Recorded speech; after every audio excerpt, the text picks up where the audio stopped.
You're listening to the Feed Your Wild podcast, a conscious lifestyle show about all things nourishing for your body, mind, and soul. I'm Venessa Rodriguez, and join me for candid conversations with changemakers, exploring health and wellness, food as medicine, intuition and spirituality, and nature-based practices that will transform your health and feed all parts of your wild self.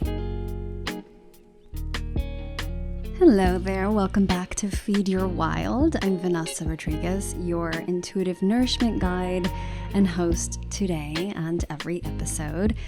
Today I have something different for you. I mentioned that I recently did an Ask Me Anything session call inside of my 9-month mentorship and mastermind program for practitioners, the Wildly Intuitive Practitioner Pathway. And I answered questions pertaining to intuition, Akashic records, intuitive healing, practitionership, business, Aquarian age, as well as behind the scenes and personal questions.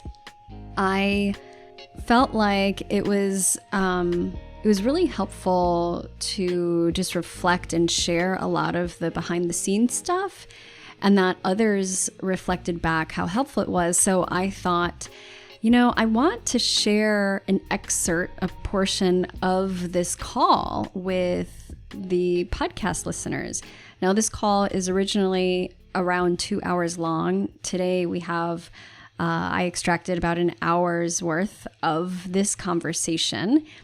And in it, we cover things like, how do I deal with shifting schedules, challenges with being a parent, and finding flow as a new mom to make time and complete the necessary things for business and personal life. I share how I struggle with workaholism for years, how I am a recovering workaholic, and how I have really navigated that. I also share how work has impacted my personal relationships, specifically my partnership, and the importance of cultivating space and time ecology. I also share about my struggles with linear time and how I deal with it as a person who is a lot more in the ethers. It's really challenging for me to do some very simple things on the earthly plane. And so I share how I work around that in order to get a lot of things done. I also share how I plan my year, my week, and how I prioritize, and an inside look into the business model and planning and how that shifted with pregnancy and with birth. I give you the top 2 questions that I ask when I'm prioritizing planning in business, and why now, like today, it's so exciting to have a business, especially online, and why that is, and the importance of mentorship in my own life and my personal experience with mentors. So I give a list of mentors and programs that I have worked with, that I enjoy, and that might be supportive for you. I get into really detailed stuff like how I was able to take 6 months off for postpartum, what my family life, work life situation looks like right now, and my experience with 9-to-5 jobs before, and my family history of amazing work ethic, but also workaholism that has really shaped me. Finally, we had a wonderful member who asked a question around what my process and experience has been building my online presence, community, and audience. So I share a lot about that. And of course, like I mentioned, a list of the business programs and mentors that have really supported me along the way, and some that are inside of our program as guest mentors. In the original call and recording that is inside of our mentorship program, I go on to answer a lot more questions like the importance of knowing your design, your human design, astrology, personality for operating in alignment within your business and your soul work, Also my initial investment into equipment for recording offerings, my work process with the podcast. And I also answer questions around cultivating healthy relationships and cords with our clients, how to do it, what I do behind the scenes to ensure cords are kept clear. And I share my process of opening up space before working with a client or group to create protective boundaries and then clearing afterward. And finally, what kind of support I have at home that allows me to do what I do. And I get really transparent about issues in my personal relationships, like dedicating so much time to clients and how to navigate balancing all of that. If you want to hear the full thing, of course, you'll have to explore joining us inside of the Wildly Intuitive Practitioner Pathway. I hope what I am sharing today, even though it's just a portion of the call, that it supports you in some way. I just wanted to be really transparent with things. One of the pillars that I want to uphold within my work and business is integrity. And what that means to me, it includes transparency. It includes having these real and organic conversations. And it's about supporting one another by sharing, through sharing, right? So again, I would love to hear if you find this supportive for you. And if so, let me know. You can hop over to Instagram and DM me. I am at Wildly Rooted. And if you feel called to journey with us in a deeper way, then I invite you to apply to the Wildly Intuitive Practitioner Pathway. In our 9-month mentorship and mastermind program, you'll create a transformative intuitive healing practice that you love, stepping into your intuitive gifts and incorporating a holistic and spiritual approach to your practice. Go over to wildlyrooted.com/apply to learn more and explore if this is something that you want to join. There is an application there. And if you apply and are accepted, the next step would be to have a conversation with me. No strings attached, no pressure, just honest conversation to see if this is the next best step for you. And you will get access to a private training that I held that's just for those who are accepted into the program. And you get access to this for free. It's called How to Create a Transformative and Intuitive Healing Practice You Love. This is a legit training. You get totally free after you apply and are accepted. So head over to wildlyrooted.com/apply. And speaking of intuitive business and all things behind the scenes, just a quick reminder that the Wild Woman Trove is still available for 50% off. The Wild Woman Trove, if you hadn't heard of it yet, is a rich, luscious library of over 40 potent classes of feminine wisdom. Rachel Hodgins is the curator, and she invited myself and 43 other beautiful feminine wisdom keepers for soul-nourishing insights and medicine. So it's basically a gathering of experts, of wise women and wisdom keepers who are embodied in their art, in their craft, in their medicine. And you get access to incredible topics like codes of your cervix, vulva mapping, communicating with spirit babies, creating earth altars, astroherbalism, the energetics of money, navigating womb mysteries. So many incredible talks. And I have a masterclass under feminine business. It's called Business Devas, Intuitive Business, and Coming Out of the Spiritual Closet. So if you're into this type of podcast episode that I have today, which is totally behind the scenes and a personal inside look, then you'll love this fireside chat that we have inside of the Wild Woman Trove. You can grab your ticket for 50% off through August 25th, so it was extended, which is awesome. You get lifetime access to 44 talks for only $111. And after August 25th, the price is going to double. So it's going to go up to its regular price of $222.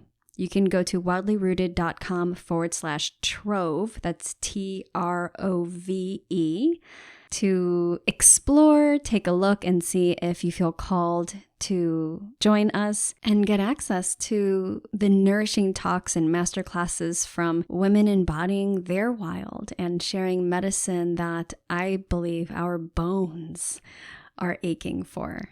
I also have a quickie tour inside of the Wild Woman Trove. If you just wanted to take a sneak peek, you can go to my Instagram. I have a Reels up that gives you a little short tour. My Instagram handle is @wildlyrooted. All right, let's get into it. Here is the Ask Me Anything call session that was held inside of the Wildly Intuitive Practitioner Pathway. Enjoy. Today is the Ask Me Anything. So my intention for this is the first time we're doing something like this. It's experimental. My intention is to just create a space where it's about cultivating conscious conversations, really unfiltered, just like honest conversations, questions, and like to build a forum, because I think that we have so many juicy threads that are started over in circle, but then we don't get a chance to go deeper with them. And also a chance for those of you who have asked me questions about my own personal journey in this work, and in like online business and all that kind of stuff. So just a space to ask me questions too. And I'm going to try to be as honest as I can. And I do have some notes and some pre-submitted questions. The first question that was submitted is on finding capacity to maintain routine. So this person's asking, how have things shifted since becoming a parent? I feel like sometimes I have to decide between coming into a call or doing the 9 million other things that I have on my plate. I'm wondering if there's anything that you noticed in terms of how that flow has changed for you and your ability to make discrete time for specific things since becoming a parent. Okay, so in complete transparency, I would say that for most of my career in this field, as a solo entrepreneur, like when I went off on my own, I would consider myself a workaholic. So I had the ability and luxury to do so to a certain point, right? I think that there's like, even when you do, doesn't mean that you should in certain ways, right? But I in the very beginning, probably for the first half of my career, it would bleed into like a lot of areas of my life, into like evening time, late. I'd be like doing things late night, right? Like I would never recommend doing it in that way. Like I took on almost too much and I wanted to. There was a drive and a hunger for it, but there was also like, I would say there's a history of that kind of pattern in my family lineage of workaholism, and that like there was a lot of worth tied to production, right? Like how much you work, how much you could get done, how much you can make, like that kind of thing. So a lot after the first half, a lot of the work that I had to do and come to terms with was around self-worth, around these things, because it also had very much to do with money and time. And it started to then impact my relationships and bleed into my relationships, because I would, like stop going out as much, or because to me, I was like definitely in the grind. So I had a very long grind period of entrepreneurship, and that is because well, I have a 3 in my human design line. So like 3s are like, there's a lot of trial and error and just like doing things to figure it out, like having to do it the hard way a lot of times. But also because of the my relationship to work and to myself and the self-worth piece around that, which was really unconscious. Like, I didn't, if you would have asked me, I would have said like, I'm awesome, I love myself. Right, of course, like, but there's a lot there, especially with the family stuff. So what I thought was important and priorities weren't actually. And I would say that it started to shift, and this kind of comes back to a question that Krista had left for me around personal relationships and how my work has maybe impacted my personal relationships and my partnership.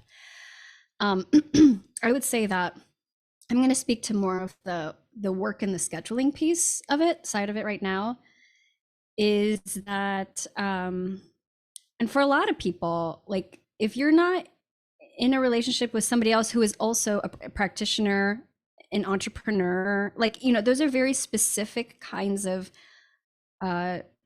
vocations and careers that a lot of people can't really relate to. Like they can't fully understand how it feels until they're doing it, you know? So there's a lot of misunderstandings and things like that. So it can be tough because there were times when I felt like I was justified in maybe like going beyond my allotted 8 hours for work. Like I would honestly do like 12-hour work days, work into the weekends, because I was taking on clients and I was taking on projects and I was like working in other clinics beyond my, like as a consultant. I was doing a lot of work. And then on top of that, if you're running your own business, then you're doing the admin stuff. You have to do like content creation and marketing, and right, like there's so much there. So I felt justified in like needing to do it at all hours. And looking back, just seeing how that's not the truth at all. Like there's definitely other ways to do it. Would not recommend that at all, even though that was my experience. So the turning point, I think, for me was in when I saw how it was really affecting my personal life. And even though I still had that drive and I still had like, because I loved the work that I was doing, right? And I was building something, I had to also acknowledge that my relationships were a priority. Like, what is truly my priority? So in one of the lessons inside of WIP, I have a teaching on cultivating space-time ecology, like clearing your field, and how do you organize things according to like what are the priorities, and then how do you schedule based off of that. So there's a specific lesson on that, and I won't get into that, but it's really talking about sand, pebbles, and then the bigger boulders or stones. So I had to really come to terms with what are the big boulders, that are like absolutely I want in my life. If I'm on my deathbed, what is going to matter to me? And of course, relationships was one of those boulders. So I had to say, okay, Venessa, we got to get real about this. And why do you have these impulses to like keep doing these other things that really don't matter? Because there was a lot of filling in with the sand of things. The sand is like the things that they're not really priorities. Yes, they are great to get done. Maybe they're like more admin tasks, or they're like, ideas that pop in and like you want to hop on and ride that train and create something because like you got that idea. But can there be a little bit more structured way of doing it? Yes. And so that's where I started to come into more of I had to get a little bit more strict with myself, because I think I operate as like a out of linear time being. Like, I'm really bad with timelines. I need to have a timer. I need to have a calendar with things on my calendar. Like, I can't operate without that as much as I've tried. You know, and my partner's a Taurian. He's a Taurus, like through and through, like Virgo moon. So he has no problems with that. He memorizes everything. And he doesn't understand how can what, like just today, I'm just giving you these personal examples because I think it fits within this, but just like today, he asked me, hey, can you throw, like, it's so funny because I posted about this last week and it happened again today. It's like, when the washer's done, can you throw the clothes in the dryer? I'm like, yeah, sure, no problem, of course. I'll listen for the signal. 2 hours later, I'm like, still writing because I'm in the flow of work. And I didn't set an alarm. I didn't put it in my calendar. And then and then his clothes are sitting there, wet, like in the dryer. And anyway, it's a thing between us. He's like, again, really? Yeah. But that's the thing. Like, we have to become aware of what our potential pitfalls, when it comes to the mundane life, the real life of like the material realm, the scheduling, our capacity, what are our tendencies, where are like maybe I wouldn't say weaknesses, but like it's not my forte to remember a lot of like the to-do checklist of the material realm. So what I need to do is get really, really clear on what those priorities are. Like, what do I absolutely, top 3 things I need to get done this week? I usually only limit to 3. I don't do more than 3. 3 goals this week. Those are the big boulders. And maybe like that's for business, but I need to do it also for my personal life too, because that's just how I operate. And then what's tethered to those 3 things, like meaning what needs to happen in order for those 3 things to be accomplished this week. And in the beginning of the week, either on a Sunday or a Monday, I open up my records usually with this. Sometimes I bring out my pendulum if I need help with decision making.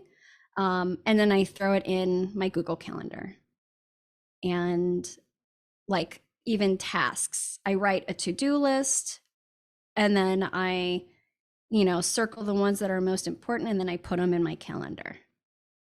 And everything else, even if in the moment it feels urgent, because there's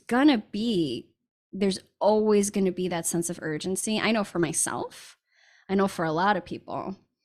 And there is also this tendency, at least for me, and I see this happening with other people, where if you could check anything off the list, then it makes you feel productive, even if it wasn't toward your like big goal. So that's why we have to get really clear on what actually matters and what we actually want to do for the week, because you're going to feel that impulse to like, but this is so much easier to get this thing done. But that's not the point. The point is like, we need to get the other thing done first, because maybe that's a pebble, but this is the boulder, or like the big rock. So that's how I think of it. And then I have to utilize those tools like the Google Calendar, like a to-do list, like an alarm, like a, hey, remember, you got to do this, because it helps me navigate the material realm. And in the way that I choose priority, at least for business, like if we're looking at business, I choose priority based off of, well, when I check in with my guides, like what is coming through that feels really important. But also, like, do I have already a commitment, like the podcast? So I have an editorial calendar, and I have special certain dates that I need to make sure I record it. There's a lot of work that goes before the publication of that. So, like lining those things up. Maybe it's, okay, well, I have a goal to make this amount of money by this date. How is that going to happen? And I break it down. Usually I do it quarterly. So I start off with the year. I'm like, it'd be really amazing to do like a full year, this amount of money. Okay. And then what would that look like broken down by quarters? And then what does that look like being broken down month to month? And then I only commit to 3 months out, because I find that max 6 months. But I find that things change so fast nowadays, especially. But for me, things change so quickly that the plans that I had set for, like, if I'm in the first quarter and for third quarter, things change. So while I have the plan, I stay really flexible, but I try to commit to at least like those 3 months of what it actually looks like. So then if you have your income goals based on the monthly, then you've broken it down to the monthly. What are the activities that are going to generate that are going to lead to that? If you're working with clients, how many clients do I need to see in order for that to happen? If you have, courses or classes or workshops or like products, that you're selling in person or online, like how many of those units, how many people do we need to see, and like things that we need to sell? So, and then you can check week by week, have I made those goals? So like just purely on an income basis, that's how I do things. It's it's a very simple structure, right? And it's just kind of like, am I on track or not? Like if you're on month 3 and you haven't made it, then you got to ramp up the activity, right? So then that would indicate which of the activities are going to be priority and most important, which might look different if you're already on track and you actually are ahead. Then you can have some space and wiggle room to do things that maybe like aren't focused purely on the revenue generation, and maybe they're more on cultivating networking, building your community, getting on other people's podcasts or talks, like doing talks at different venues, or so there's like so many different ways to business build. Maybe it's even like, I'm going to go take a hike, because that's when the most creative juices are flowing, right? When we're like resting and connecting with nature. That's how I create every single one of my programs. Every single one of my big ideas has been when I have been either on a walk or I've been lounging in nature and talking with flowers. Like that's just how it comes to me. If I were by a beach, I'd be walking on the beach and swimming in the ocean, but you got to find what works for you. Maybe it's meditation and resting and getting your acupuncture and your massage, or just taking a walk. Maybe it's going with your family, hanging out with family and getting inspired. Maybe it's just being in the shower. Like I know for me, it's tough to find time to take my regular showers even, right? With a little one and with like a crazy schedule. So, but so to come really back to quickly to your question again, things then shifted again drastically when I got pregnant, because at that point I've built my business that was pretty comfortable, but it was one-on-one mostly. So I had one-on-one clients, as in like Akashic record reading. People would just sign up for readings. And then I also had longer term one-on-one clients in like a one-on-one mentorship container. And that was not going to be sustainable for my second half of pregnancy and postpartum with the way that I wanted to parent, which I wanted to be very present. And I don't know like all the terms because I don't look into it, but when it looks like what I do is more attachment focused or like attachment based parenting. So it's being there present all the time. It was contact napping, it was like co-sleeping. It's like, I'm there. He's on me. I'm walking around and he's like on my back or on my chest. Right. So it's impossible to do the one-on-one. So I had to shift my, my business model. Before that, I had done group programming too, but it was like launching here and there, like different launches and so like different group programs, but it wasn't my main like when you have the pie of income and you're looking at like what eats up most of the pie, which I highly recommend that if you are in your own business and you're generating revenue, even if it's on the side, to have some sort of accounting software that can break these things down for you, or maybe working with an accountant and bookkeeper that can break these things down for you in a report, because it's really helpful to see the numbers. Where is the money coming in from? Because when you're blinded and you actually look in, you might be surprised.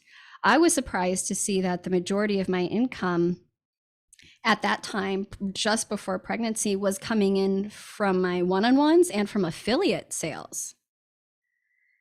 And I thought my group programs were doing much more, but it was actually affiliate sales. So I, as an affiliate, being a partner for somebody else's program, and I get a cut on sharing their program. And I only ever share programs that I have done myself and that I fully trust the person. And I'm like happy to share about it because it's awesome. Like Sage's programs, I love them. I could talk about them all day, every day, right? So I'm an affiliate for him, and that was a wonderful income stream for me too. But that was just kind of like, icing on the cake, because that was just more of a side thing. That wasn't a full-time thing. So to see that was actually a significant part of my income was really like, whoa, right? Things have really shifted since then, but I'm just kind of being very honest about what was on at that time. So then I had to make those decisions. Okay, looking out in the future, because the pregnancy was not planned. So looking at like, okay, I got to shift. How am I going to do this? What do I want my life to look like? And of course, you can only imagine so much. I had never been a parent before, like I really knew what it was going to be like, but I can only imagine because my sister just became a parent and I have friends. So I just assumed that I was going to have no time at all, nothing, and like not a ton of energy. So what can I do that is going to, and this is when I connected with my business Deva and my Akashic spiritual team on this. And I would have meetings, like doing readings. And over the course of a few months, really fleshed out what really was coming through for me years ago, like a seed that was planted years ago. And I just had it in the back burner. And they're like, well, now's the time to do it. And that's what birthed this program, actually, was this container, which is a group program that, yes, was there a lot of work put into it? Absolutely. But it was asynchronous, right? I got to do it. I was able to do it while he was napping on me, program creation or even some recordings. It wasn't like I had another person that I had to, like a client or whatever that I was doing a one-on-one. So you can't like have a baby or be breastfeeding while you're giving Akashic reading. I mean, you could, but that was a no for me. That was a no for me. I didn't want to bring my baby into the energy. He's like a little baby. So anyway, that was that flip. And also my partnership at that time, and my partner he was getting really, he saw how much work it was and how much time it was taking and how it was bleeding. He's like, we cannot live that way after baby. And I'm like, absolutely, I agree. So I really had to do some very tough moves in terms of like closing the books and trusting that my income was going to shift, because that's where my energy and my focus is. And it did.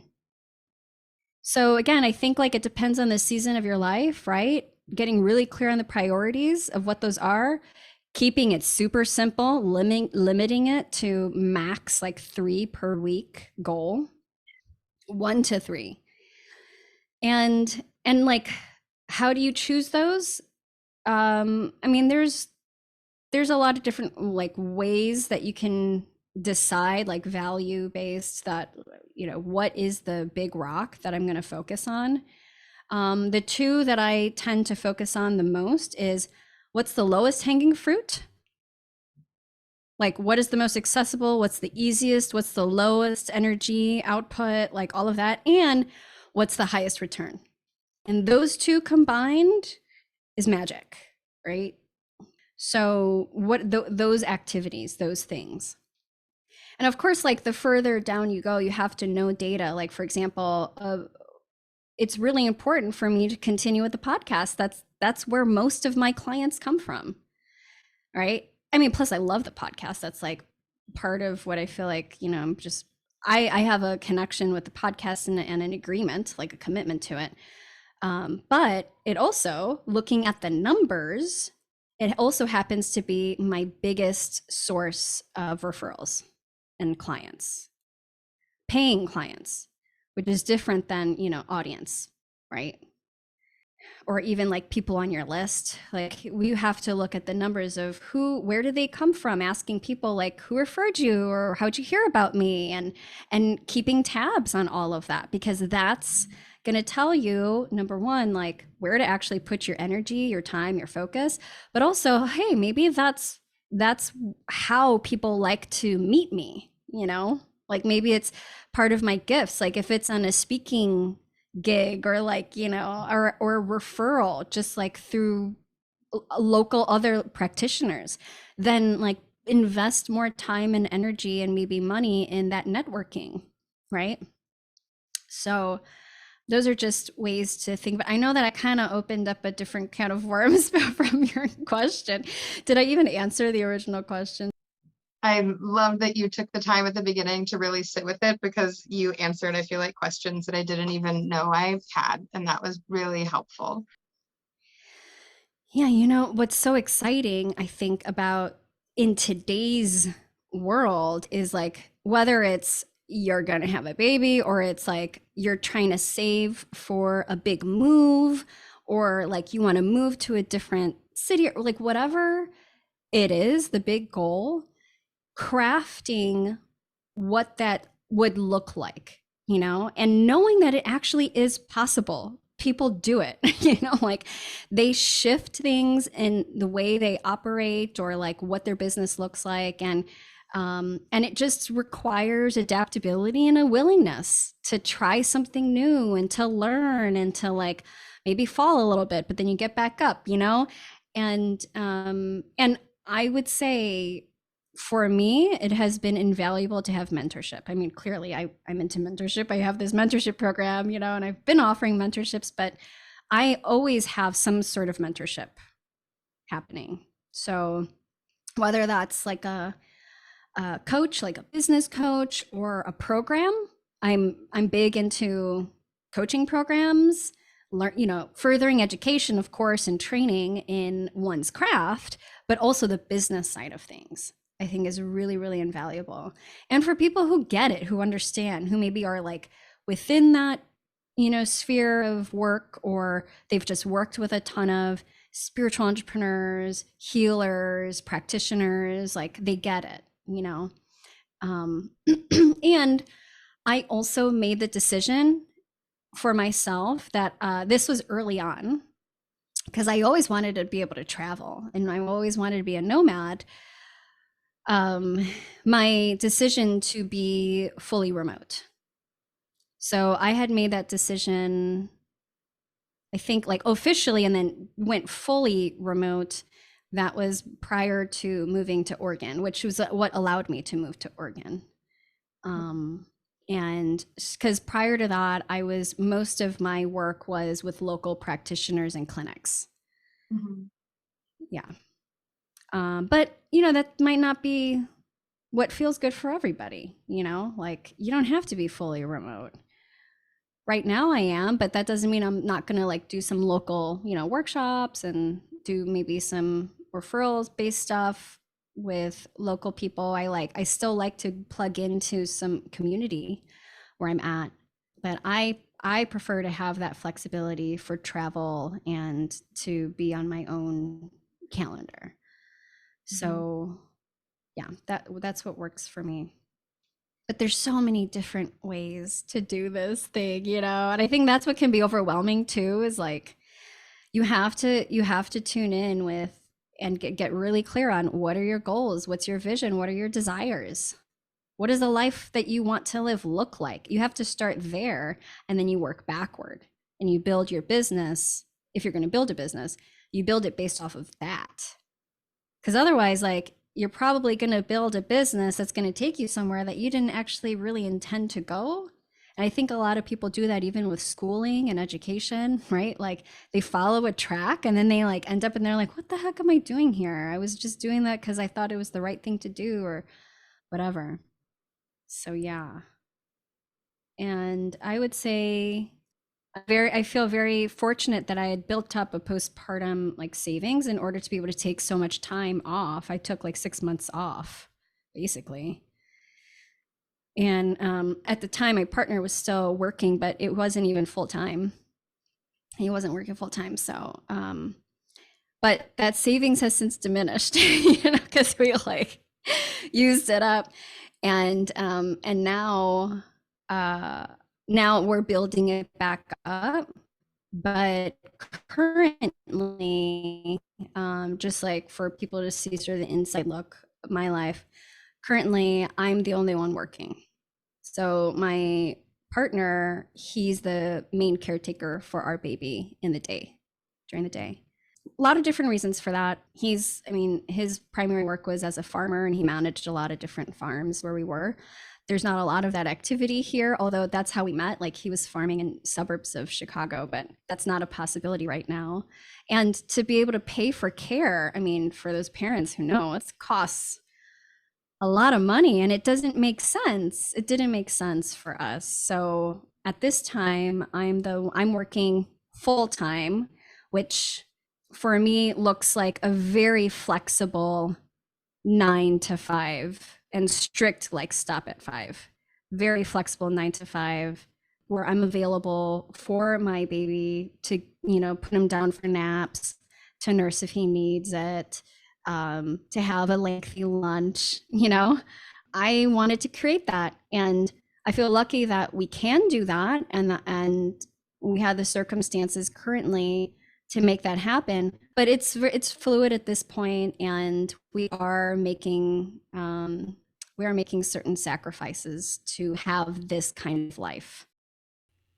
Okay, kind of writing on this topic, somebody asked about work-life balance and giving too much, which is something that I feel like healers, or people who are in the healing arts, who have a healer's heart, tend to do, is give a lot of themselves.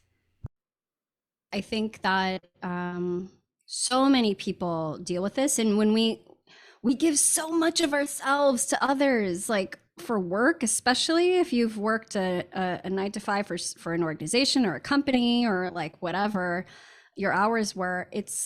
I know I was one of the best workers, showed up, did my thing, like gave more of myself, doing overtime, not asking for the raise, like, let's not even go down that route. Because thinking like, well, isn't this what everybody does? And that's what that was modeled for me. My parents were workaholics, sort of that immigrant mentality. Like, my dad had 2 full-time jobs with me growing up. My mom had a full-time job and 3 kids. Like, and it was about like, and she was total Capricorn. She was like, you work, you do. And my dad, like, his mantra is work is the celebration of life, which I would say, like, yeah, soul work is a celebration of life, right? Like, but it's a very interesting to see how we're shaped, right, by society, by our families, by belief systems, and then needing to come to terms with that, which have shaped our habits too. And they're like, we need to like shift our neurology. So it takes time, it takes commitment, and not to get down on ourselves. Like, I'll have my list of to-dos and I'll be like, what, but I can be doing this, or like making an image on Canva. That shit doesn't matter, right? Like, so that's going to take me an hour. I'm going to feel accomplished afterward because I'm like, oh, I did a pretty good job. But like, I just spent an hour on something that doesn't matter. So, but why did I actually do it? Because I was avoiding doing the more challenging work, which is, you know, actually tuning in, actually like communing and receiving, you know, information or ideas, or like putting it into place, like creating the course or the class or the content. Yeah. So there, it can be challenging to do the things that are going to move the needle, and we have to stay committed, like you're saying. And I always say, like, we have to be disciples of ourselves.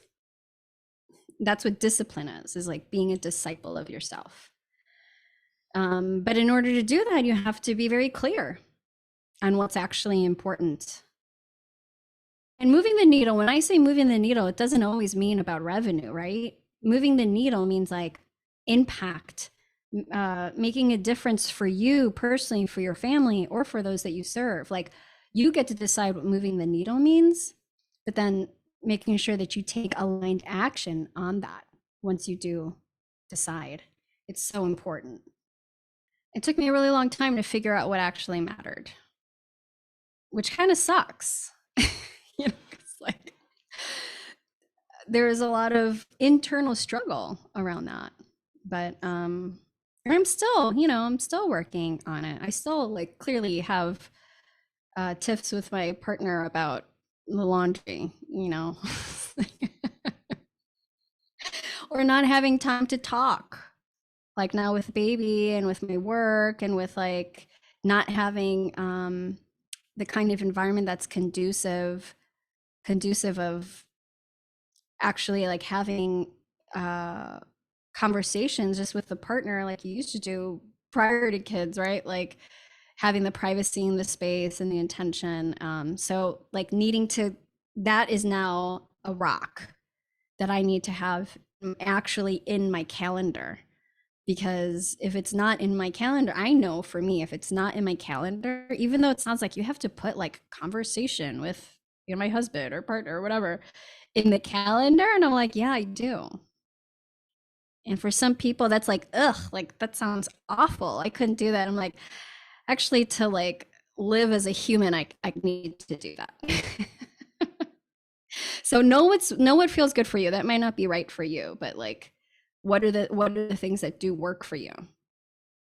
What are the tools that support you?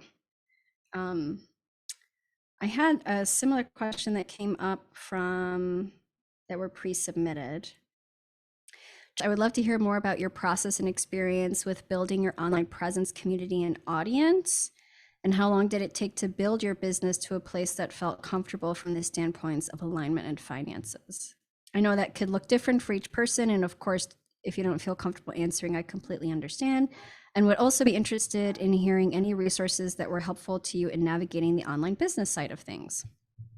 So I feel like I maybe answered some of those questions in some way there, but, and this could be like a whole nother call, but I'm gonna try to just tune into like I think the most important aspects to talk about the process of building an online presence and community. When I first started, it was all in person stuff, and I think you were also one of the ones that got to experience that. I came into your company and clinic, right? The group that you guys were in as therapists, and I did a talk.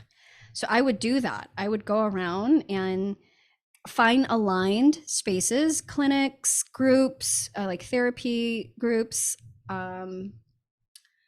different practitioners that I really admired. And I would say, hey, I'm teaching a class or a workshop on this. Would you be interested in me teaching your people? Whether it was their clients or patients or their actual practitioners. So that's how I started building a so-called like audience, but like more of a network, you know, just meeting people and building referral-based network. I would go into also offices. This is when I was really focused on more of the nutrition side of things. But I would go into offices and I had my spiel. I had like a coupon card that was like a promo type of thing for people to get. a free consult with me, but that this is what I focused on, and like doing a little bit of education around why functional nutrition and holistic nutrition was important. Maybe it was like an orthopedic office or something, right? Like, or a psychotherapy office. Like, why is nutrition important in relation to their work? So going and doing, like, actually hitting the pavement and going around and doing that locally. So I did that mostly locally. I also would do talks at, there'd be like these cafes that would host community talks that people could go to and learn different things. There was also different other venues where people would showcase their work or talk. Like, they have all sorts of different things. I would go very often to meetup.com and see what was going on in the local area. I also got connected to and would volunteer for certain organizations. Like, there was a couple of breast cancer organizations that I got connected with. And so one of them, what I did as a volunteer was they would send me out and I would do talks for their organization, and just talking about breast cancer and just awareness and like things to know what to do. And then I asked permission, like, not that I could talk about myself, but could I share my contact as a resource and tell people what I did? So, just making sure that you have very clear communication with whatever contracts or, agreements that you have with organizations and people, just making sure that like everything is all in good. So that's how I spread my information, like my business cards and stuff, to different people, and I got different clientele that way. Eventually, my biggest referral source was other practitioners, who would send me their patients, and then I would get a good result for them. So then they would like keep sending me, and then the patients referring their people as well. So word of mouth was probably the primary way I received clientele in the beginning. Then as I started to build my my presence online, which I wanted to share this, I wrote down a few of the online business programs, and especially to go online, that I did. So the first one years ago was Marie Forleo's B School. I actually won a full scholarship for that one. I didn't have the money to pay for it. It was thousands of dollars. And I applied for the scholarship, and for the scholarship you had to create a video, you had to like do all these things, and I ended up getting a scholarship. So that was amazing, and I feel very blessed. And that was a really powerful program to set like the very basics of an online program, or online business. And she like talks about all different kinds of businesses, so it's not just like health or spiritual businesses. So Marie Forleo's B School, and then at the time it was called Holistic MBA. Now they have since rebranded and shifted their focus, but that was Health Coach. It's now called Health Coach Institute, and it's run by Empowered Education. And they actually bought up Andrea Nakayama's practitioner program. It used to be called Replenish PDX. Now it's called Functional Nutrition Alliance. They're under the umbrella of the Health Coach Institute. But back in the day, the two primary owners of Health Coach Institute, they had a company called Holistic MBA. And so they catered to a lot of people who came out of IIN, the Institute for Integrative Nutrition, which I also did as part of my coaching training. And that's where I learned how to create a like one-on-one mentorship program. What does it even look like? How do I begin to market, that kind of thing? So, and it was specifically for practitioners. So that was helpful. And I think Health Coach Institute now has all of that built inside of it. They're kind of competitors with IIN now, but I think they have a lot more of the business side of things.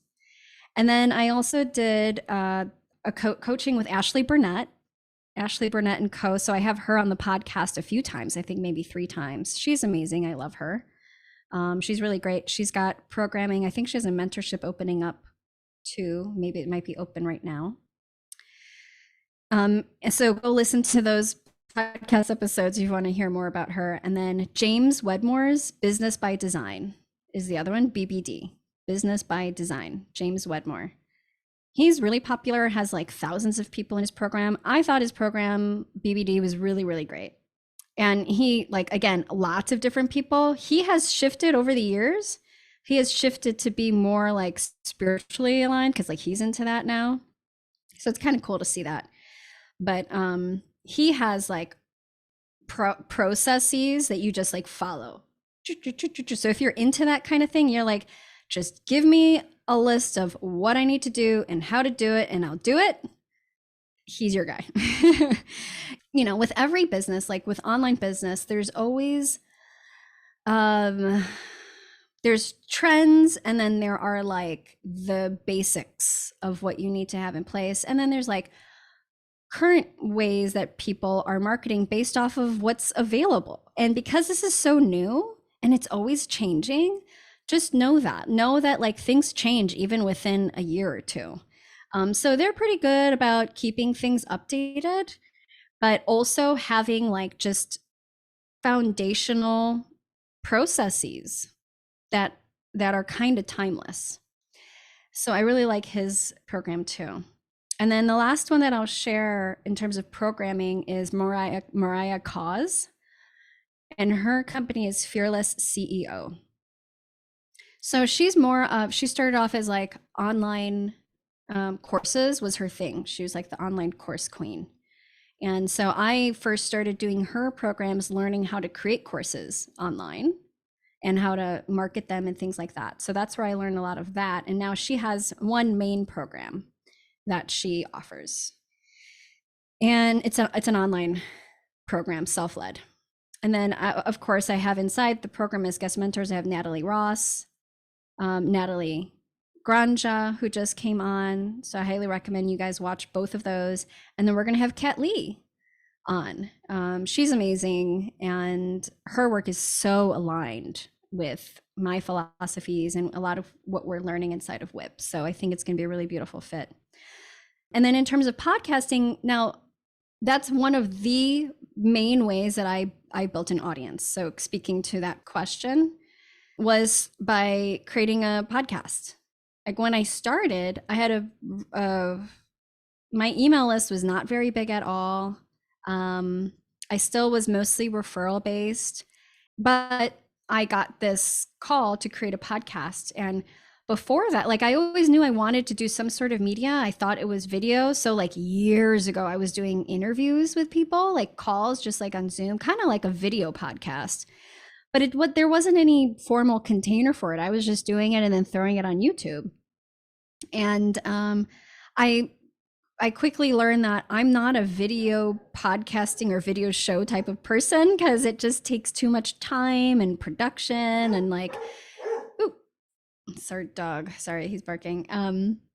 Just too much time and energy that I was willing to do. I just wanted something that was like, let's just get in there, you know, like I don't want to have to worry about, maybe eventually I'll do video podcasting, but right now I'm like, I'll just do, because at the time I also thought that it had to be highly produced, which is not the case. Like now you see people doing it in their like car, literally, and they're videotaping it and they're like popular. So times are changing. Big production is not really that necessary.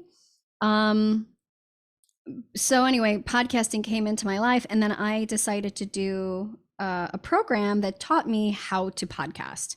And that program is called Podcaster's Paradise. And that is John Lee Dumas.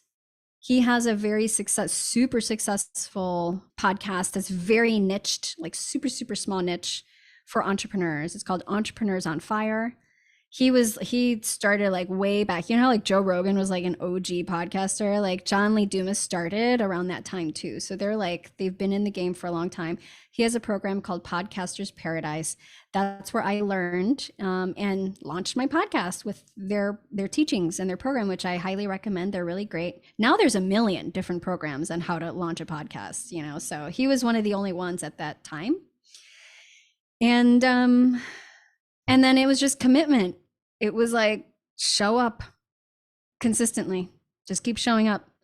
and sharing to whoever you know, hey, I have a podcast, you know, like, and I think with the guests that like, God bless the guests, the early guests that came onto the podcast who were willing to share, then you get more exposure. So that's how I grew, was by getting the guests and them sharing.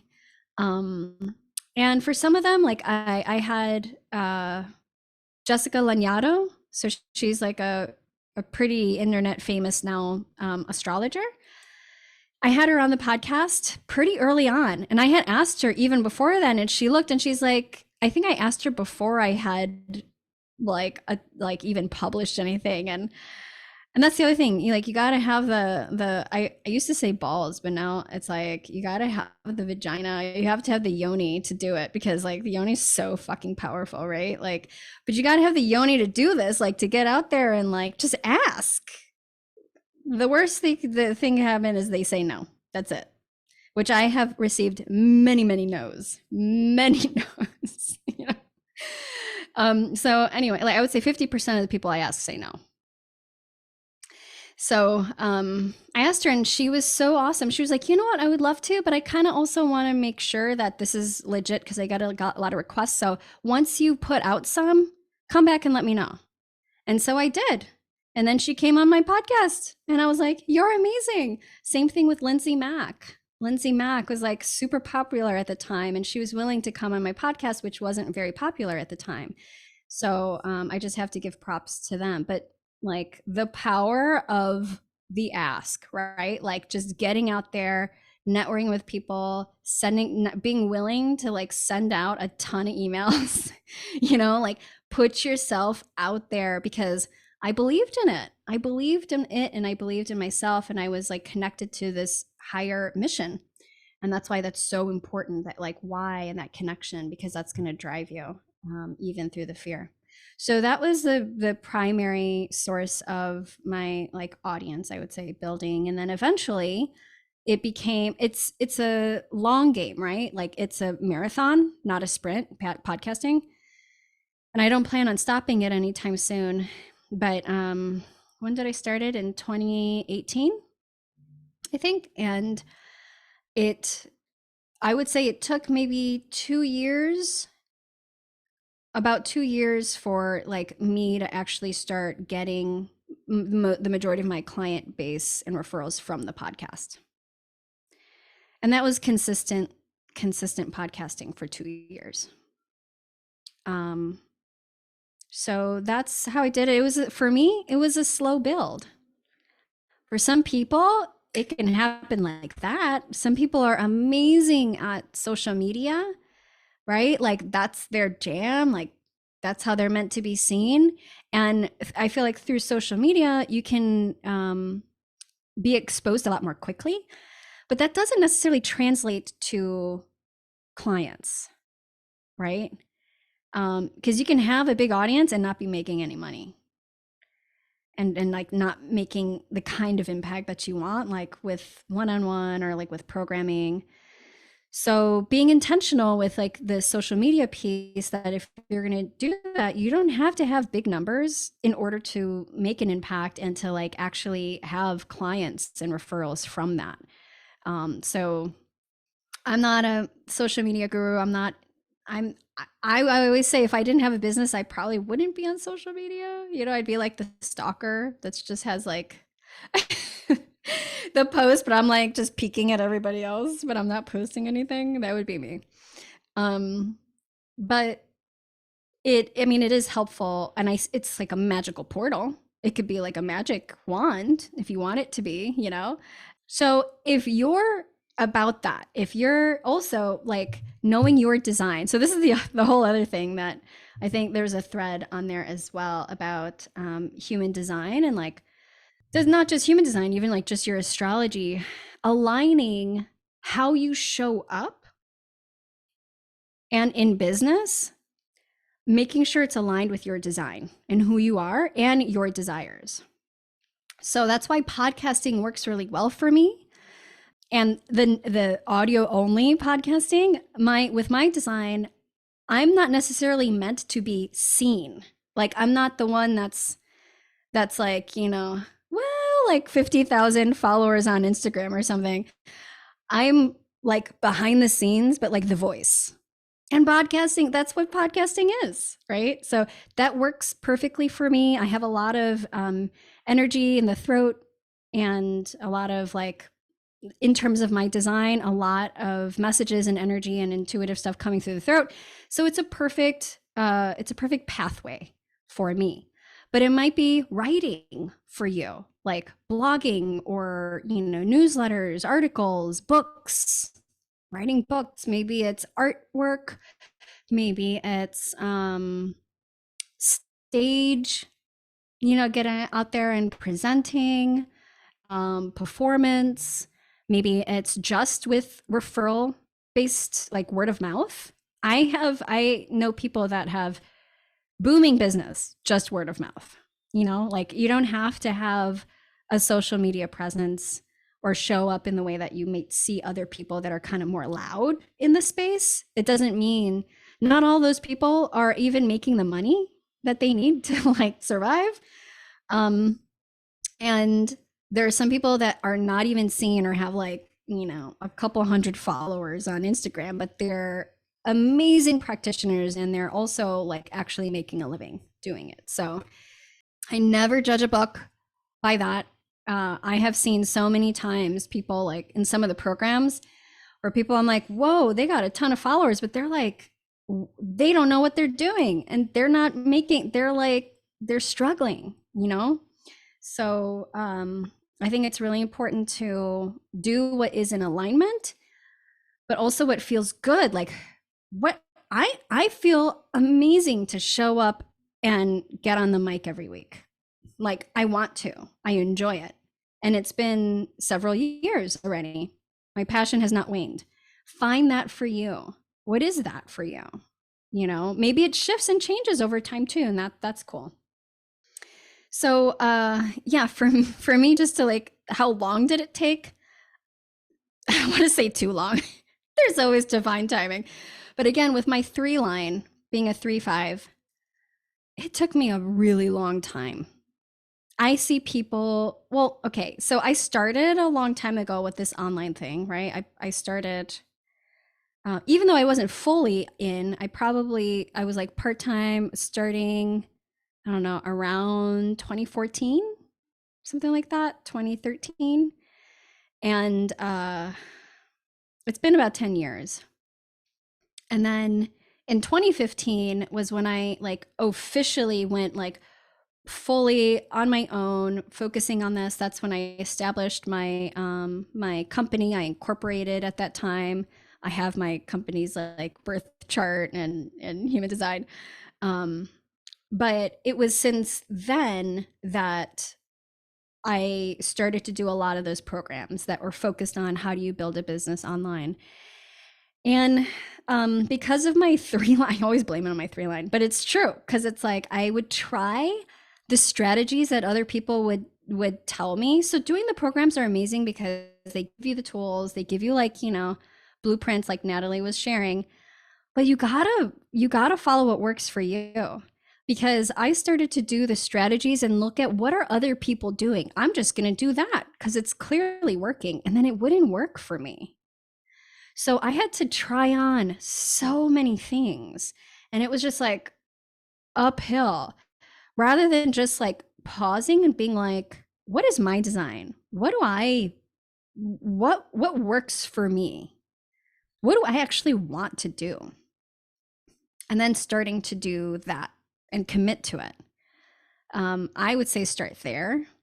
I wish that I focused more on like looking at my human design and my astrology as it relates to my business, as it relates to me as an entrepreneur, because like building a business is, it could take forever if you let it. But I know people, seriously, especially within the past 5 years, because I think the space and the tools available now have just made it so much easier. Oh my God, so much easier than 2013. It was like to try to build a website, you had to do WordPress and there weren't as many of those, like, I forgot with the themes. And then you had to like learn code and it was just, Now they have instant websites, drag and drop, right? Like to do podcasting, it's so easy. The barrier to entry is so low for so many of these things that it simultaneously makes it awesome and easy for us to experiment and a lot less cost and time, but it also opens up a lot for more people to try as well. But I don't think that should be a deterrence, like, oh, everybody is podcasting now, or oh, everybody's like doing XYZ now. I think it's about commitment and the long game, because a lot of people don't stick with it. There are like thousands of podcasts that have started and then they just like, people don't continue with it. So once you find your thing, that's why you have to find longevity with it, because it's like, this is a huge part of your life if you're going to commit to this. And so you got to make it a family. Who do you want to be family with? That includes like family activities. Podcasting is one of my business family activities that I love. So find that for you. So I guess what I'm saying is it doesn't have to take as long for you. I know people who've done it in 2 years. They have like a really successful online business in 2 years. All right, so there you have it. We cut it off there. Otherwise, we would go on and on and on. But I hope that this was supportive and helpful for you. Let me know. Reach out to me over on Instagram. I'm at Wildly Rooted. I would love to hear feedback. I'd also love to know if you want these types of episodes and calls on the podcast. If you want to ask questions, I have a questions link. You could submit your questions in the show notes. So go ahead there if you have something that you would like me to answer and respond to on the podcast. I would love to start a conversation with you. So with that, have a beautiful rest of your week, and we will be back here for the full supermoon in Pisces. And we're gonna go deep. All right, y'all. Until then, be well, and sending you all my love.